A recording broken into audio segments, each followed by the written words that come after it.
Today we're going to be heading on into the new Elder Dark Aether to gather up some of those new acquisitions, and we ended up getting every one of the new classified schematics. So if you guys are like me and if you like to run solo a lot, this is definitely a strategy that you guys can do to gather up some of the best stuff in the game. But with that, welcome on back to the channel, everybody. If y'all don't know, my name is Ghost. I appreciate everybody that stops by the video today. If you're into zombies content or anything Call of Duty, consider rocking that like button, man, and subscribing to the channel. We just hit 12,000 subscribers and we're damn near to 13, and I cannot thank you guys enough for all the support lately. Today we're going to be rocking the Haymaker along with the MWZHUB, and then we got the Wonderwaff, which is definitely still one of my favorite wonder weapons to use in the game. If you need to like survive things like doing the holdout mission and stuff like that, the Wonderwaff is amazing. And that Haymaker build with the slugs, and especially if you put it with the MWZHUB on it without having to reload, that thing is practically unstoppable. I'll actually go up and throw the loadout at the end of the videos if you guys want to check that out. So starting off here in the Dark Aether, we are going to be grabbing our HVT contract first because it is right next to you when you spawn in. All you got to do is turn around and it's going to be in the building right behind you to your left. Now you can follow all the steps that I do in this video exactly, and I will lead you to where all the bunnies are, but if you want to know the exact pinpoint locations, in my previous video I did pull up the map whenever I got to each bunny and showed you exactly where they were at. But I gotta say, these contracts, especially here in this Dark Aether, these ones were not hard to find at all. Matter of fact, this HVT one, the very first one that we grabbed, is probably the hardest one for you to find, with the other two being one on top of the mall and then the other one being on the tallest building in the map. They're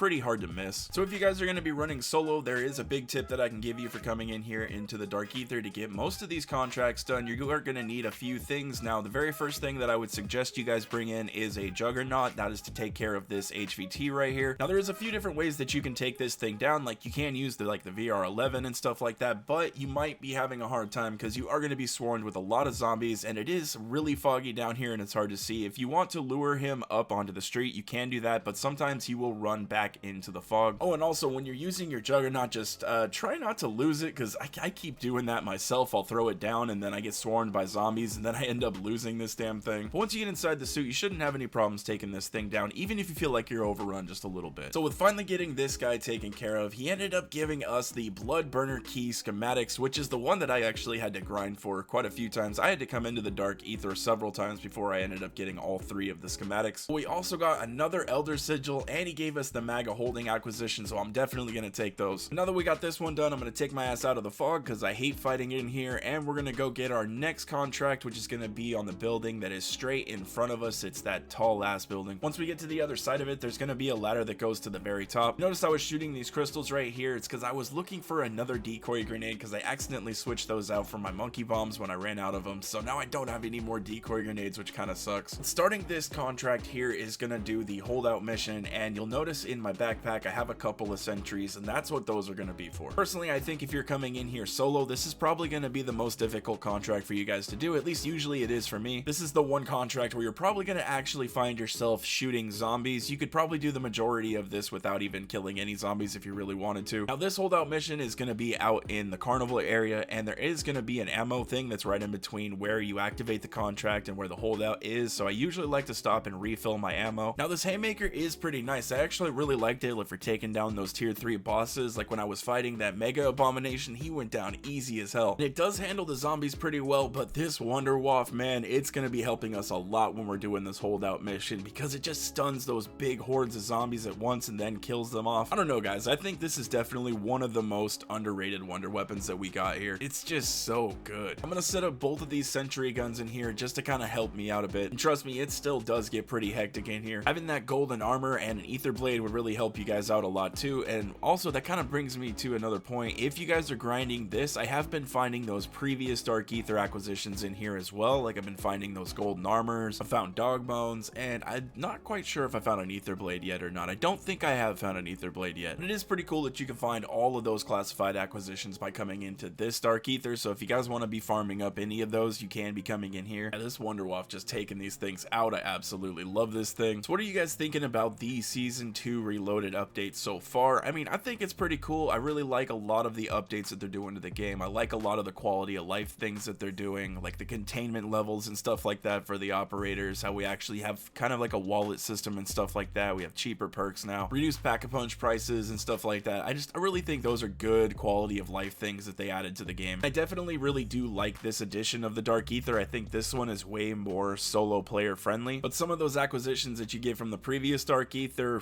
I think think those are probably a little bit better than these. Like, you got the golden armor and the Aether blade. I think those are still probably like the best schematics that you can get in the game. Like, yeah, the blood burner is pretty cool, but you can only use it in the main map. The MWZHUB, now that one is really OP, I have to admit, plus the VR11. But I don't know, man, I'm still thinking that the golden armor and the Aether blade are the best schematics to get in the game. What do you guys think? I still have yet to go try to defeat the new warlord. I just, honestly, I've had no interest so far. I don't really like to fight human AI in my zombie games. I wish I could fight more zombie bosses. That would be cool. Plus, I think with the letdown, like with our last warlord, with the loot that we got from them, just kind of put a sour taste in my mouth. Maybe I'll have to go and try to defeat her tonight and see what kind of rewards I can get from her. Now that we got this one done, we ended up getting some blood burner keys. We got the MWZHUB schematics, and we got another elder sigil, so I'm definitely going to be taking those. Fortunately, the schematics are going to be staying right in the rift because I don't have any teammates to drop them to, and I already got them. So, but now we're going to be on to our next and last contract, and that is going to be the bunny that is sitting on the very top of the mall. And I like to go this way because I like to hit that little ammo station that's on the side of the mall here. Usually this would refill your decoys, but like I said, I really stupidly switched them out for my monkey bombs, but we can still refill our ammo really quick. Now, if you don't have the Scorcher case, this contract is going to be taking just a little bit of parkour. Now, you can take the way that I'm going to take right here, and you could jump up on the truck and then on the boxes onto the roof, or you can always go through the parking garage and then jump on the roof that way. I'm sure if you guys have played some Warzone or possibly even some DMZ, you guys should be familiar with the layout of the map just a little bit. When we activate this contract, this is going to start our Aether extractors, and this one is going to be really easy. Now, this is why we usually bring in those monkey bombs or those cashmere grenades, or we use our decoys. This is actually one of the most easiest contracts I think that you could do, especially because you can do this one most of the time without even having to shoot at any zombies. Also, if there's anybody out there still struggling on how to just open up the new dark Aether, how to complete that little Easter egg and then upgrade all those parts, I'm gonna have a video down in the description that you guys should go check out, along with a few other videos if you guys haven't seen those. So here we are at our bunny. We're gonna go ahead and start our contract here. I need to take a few rounds and just come in here and just run around and just kind of search for things, look for keys or locked rooms or other things. That's something I really haven't done yet, and I need to kind of dedicate some time to do that. Now, I do know about like the song Easter eggs and stuff like that, but if you guys know about any of the locked rooms or maybe keys, or maybe if you know of any other Easter eggs, go ahead and leave them down in the comment section. I'd love to know about them. Also, I just unlocked that sword too, so we're gonna have to come in here and see if the sword does any good on like any of the bosses and stuff like that, because I know sometimes, like we had with the Tonfa did crazy damage against like the Stormcaller, so you never know. I'm gonna have to test that out. Also, I haven't used the new battle rifle at all yet, and I did get a comment from one of my subscribers saying that they wanted me to test out some weapon XP methods because they said it was kind of weird ever since the double XP started, so I'm gonna probably do that as well. Ooh, I'm not gonna lie, I was kind of overrun at this second extractor here. I kind of feel like the Aether extractors in the previous Dark Aether, because they had a smaller play area, we didn't get as many zombies that were spawning in. These ones, you get a lot of them, so I would definitely recommend you guys bring in like some of those cashmere grenades or monkey bombs just to kind of clear some of these things out while you try to do these. And having that Aether shroud on is really gonna help you too. You can get one of these things done if you pop that Aether shroud like it right at the perfect timing. But getting this very last one done here, we're gonna drop one of our self revives because I know we're gonna need some room for something, and we got the VR11 schematics and we got a VR11 case, so we're definitely gonna be pocketing that. Yet again, unfortunately, leaving those schematics right there, but we did end up pulling all 3 of the new schematics in this single run, which is pretty cool because I've done this several times since we got this update, and that hasn't happened to me yet until tonight. These VR11 cases have been popping off like crazy too. Like, I've been finding these things a lot. Before we got the schematic for these things, like the VR11 was kind of hard to find. Like, you really had to go into the dark Aether and do those locked rooms, or you had to do the red worm in order to find these things. Now I'm finding them in tier 3 contracts. I'm finding them in almost every contract in here. These things are just everywhere. But now that we got all these contracts done and our time is running out, we're gonna go head over to that extract. I think we got enough goodies for now, and we ended up pulling all those schematics, so I'm definitely happy about this run. But one extraction that I've been able to find so far is the one that's over on the hill behind the mall. Now, if you guys know of any other ones, please let me know down in the comment section. I'm gonna throw that loadout for the Haymaker up right here if you guys want to try it out. This thing is a beast right now. And also, really quick before I go, I do just want to say how much that I appreciate you guys showing me all the love and support on the channel lately. It does mean the world to me. You guys are already changing my life, and I cannot thank you guys enough. So yeah, thank you guys again. I hope you enjoyed the video. Have a wonderful rest of your day, and I will catch you in the next one.